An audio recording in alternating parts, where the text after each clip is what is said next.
Visions are pre-packaged global solutions that move forward during crisis, mandates, experimental programs and states of emergency. They embrace artificial scarcity over abundance, which was a goal of Western civilizations in the past. Vision global approaches are known as regionalism. Regionalism does not work, because it overrides local control, climate change goals, designed to reorder society around the ideas of scarcity. This is the opposite of the idea of abundance. Visions are resource-constraining controls developed through the UN 2030 Sustainable Development Goals. This is defined as sustainable development is artificial scarcity under the guise of conservation. It is a behavior modification scheme through social engineering. At its core, it is worldwide rationing. It is allocating less of everything, less energy, less gasoline, less food, less water, less mobility, less choice, and less freedom to restate. Sustainable development is rationing. Supporters of visions know that people would not agree to them, so they devised a way to go around people in order to remove the constitutional will of people. Thousands of visions have been adopted worldwide. They are nothing new.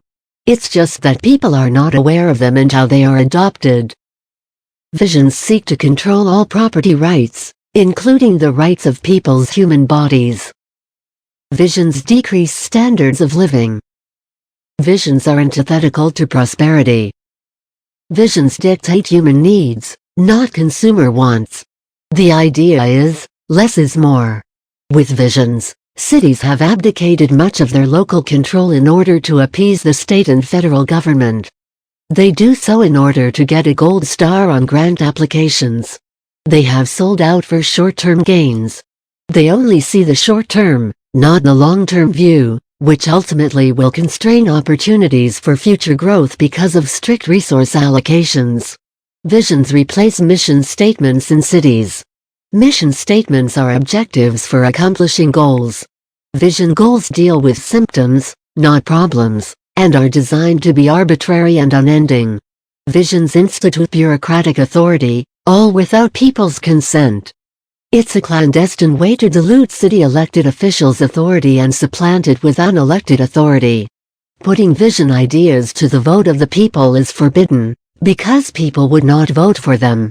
The vision process, by design, ultimately replaces elected government with unelected shadow governance, by unelected agencies, boards, bodies, commissions, non-profits and stakeholder groups. In 2011, the 24 cities in San Bernardino County signed a resolution for the county-wide vision, a regional utopian idea. This brings cities into the regional purview of the county, thereby giving the county more say in city affairs, leading to loss of local control. The vision gives nod to the state, thereby providing regional consensus for extreme climate change and environmental policies. The vision committee groups, called element groups, go around our elected, Republican form of government. These unelected and unaccountable groups recommend and develop policy outside of the knowledge of citizens and residents. There were 10 elements and 2 regional goals in the original vision resolution. For example, the education element. The education element supports the regional goal of cradle-to-career education, which puts the state in charge of children's attitudes, values and beliefs, which were formerly under the purview of family values, provided by parents and churches. This element replaces conventional learning principles and indoctrinates children, exposing them to United Nations agendas regarding extreme environmentalism and critical race theory. The county-wide vision also promotes community cabinet committees, designed to circumvent and dilute elected school board officials' authority. Element group members meet periodically. Residents do not vote for members. Members are appointed in an unspecified process. There is no official selection criteria to become a member of an element group. Therefore, selection is biased. Each element group is facilitated by a paid county staff person. Members develop policy ideas for the County Board of Supervisors. Element groups do not keep official minutes or records of meeting proceedings. In June 2021, the County Board of Supervisors made a unilateral move and passed a resolution supporting a new element to the vision, called the Equity Element Group. This, because Black pastors and special interest groups in the county claimed that Black people were oppressed by the coronavirus disproportionately than white people. The county confirmed that there was no evidence of this.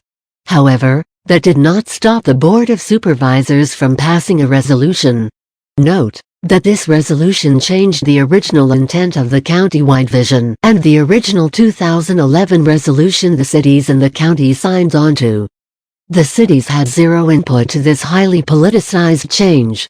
The equity element promotes woke diversity, inclusion and equity ideology based on the criteria of structural racism, where minority groups are viewed as oppressed because of white privilege. In other words, privilege has favored whites. Therefore, they have a better lifestyle. That lifestyle, which increases standards of living, is seen as polluting the environment. Therefore, Blacks and protected classes must be compensated for harm done to them through environmental justice. This is basically reparations compensation provided by the current generation of all Americans, where they pay higher prices and higher taxes in order to subsidize oppressed classes. The equity element promotes institutionalized discrimination. It discriminates against the poor because higher prices affect all. Promotes identity politics. Promotes discriminatory affirmative action quotas and hiring practices, which favors one person over another, based on skin color, thereby opening the county and cities to lawsuits and civil rights litigation.